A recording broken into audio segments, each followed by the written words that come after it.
tarixin bax varaqla, oxu bir və bir maraqla. Günəş sönə dünya dağla, qəlbim yenə Qarabağla.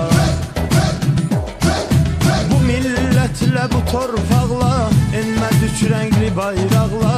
Səslənirəm böyük haqla, mən bu vətənə bağlıyam.